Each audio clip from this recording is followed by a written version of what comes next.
آج کی آخری پارٹیسپینٹ ہیں قرینہ آوان. فرسٹ سیمی فائنل مقابلہ حسن تقریر دہن میں زباں تمہارے لیے. تشریف لائیے اور وقت مقررہ میں رہتے ہوئے اپنی تقریر مکمل کرنے کی سعادت حاصل کریں. موضوع ہے محسن انسانیت صلی اللہ علیہ وسلم. جہالت اور تاریکیوں میں ڈوبے انسانوں کو توحید کے نور سے منور کر دینا اسی محسن انسانیت کا شیوا ہے جناب والا، کہ جب صحرائے عرب میں بیٹیوں کو زندہ درگور کر دینا عام سی بات تھی.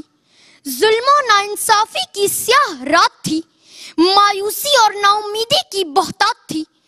ایسی کٹھن گھڑی میں اس محسن انسانیت کا ظہور ہوا کہ جس نے بت پرستوں کو خدائے واحد کی بندگی سے آشنا کروایا اور انسانیت کو ایسا اوج کمال بخشا کہ تہذیب و تمدن سے لے کر معیشت و معاشرت تک اور قبر کی وحشت سے لے کر آخرت کی سختی تک اس کے احسانات ہی احسانات دکھائی دیتے ہیں.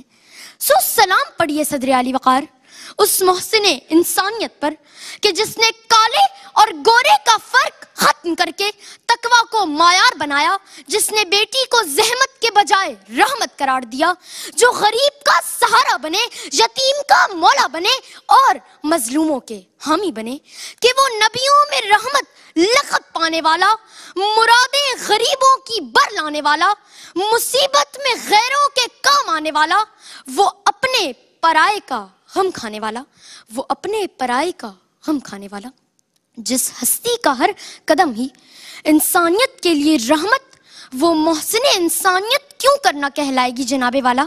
کہ دنیا آج جس حقوق انسانی اور عدل و انصاف کی بات کرتی ہے وہ اسی محسن انسانیت نے آج سے 1400 سال قبل عملی طور پر نافذ کیے تھے.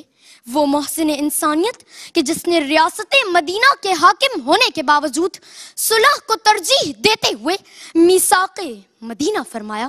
وہ محسن انسانیت جس نے بوذر و سلمان کو اپنایا، بلال حبشی کو اپنا رفیق بنایا. وہ محسن انسانیت جس نے اپنے وقت وصال میں بھی اپنی امت کی فکر کی. وہ محسن انسانیت جو روز محشر کی گرمی اور آخرت کی سختی میں کہیں جام شہادت نوش. وہ محسن انسانیت کہ جو آخرت کی سختی اور روز محشر کی گرمی میں کہیں جام کوثر پلاتے نظر آئیں گے تو کہیں ہم جیسے امتیوں کو شفاعت کبریٰ دلوا کر احسان عظیم کریں گے کہ باد رحمت انہی کے سبب ہے چلی، ان کے نغمے بھی پڑھتا ہے خود رب جلی. یوں تو آدم سے عیسیٰ سبھی تھے نبی، پھر بھی رحمت کی کنجی انہی کو ملی، پھر بھی رحمت کی کنجی انہی کو ملی. شکریہ. رزلٹ تیار ہو چکا ہے اور دیکھنا یہ ہے کہ آج جو مقابلہ حسن تقریر پہلا سیمی فائنل تھا وہ کون خوش نصیب کنٹیسٹنٹ ہے، وہ کون خوش نصیب پارٹیسپینٹ ہے جو گرینڈ فنالے میں جگہ بنانے میں کامیاب ہوا. آج کے اس پہلے سیمی فائنل مقابلہ حسن تقریر دہن میں زباں تمہارے لیے گرینڈ فنالے میں رسائی حاصل کرنے میں کامیاب ہوئے ہیں یا ہوئی ہیں، ان کا نام ہے. میں زیادہ سسپینس نہیں رکھتا.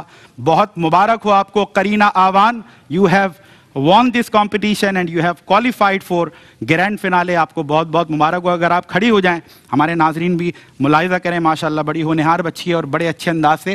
بلکہ میں سمجھتا ہوں آپ لوگ بھی ججز ہوتے ہیں جو کیمرے کے اس طرف ہمیں بیٹھ کر دیکھ رہے ہیں. اور جب کامنٹس آ رہے تھے، ہمارے ججز کے ریمارکس آ رہے تھے، تو اس سے بھی یہ محسوس ہو رہا تھا کہ ان کی بہت کم اغلاط ہیں، یعنی کہ تصحیح اور اصلاح کم کی گئی اور ان کی حوصلہ افزائی زیادہ کی گئی. اپریشیٹنگ ریمارکس بہت زیادہ تھے جس سے ہمیں بھی یہ گما تھا کہ آپ شاید ون کر جائیں. Very good. تشریف رکھیے اور best of luck for grand finale.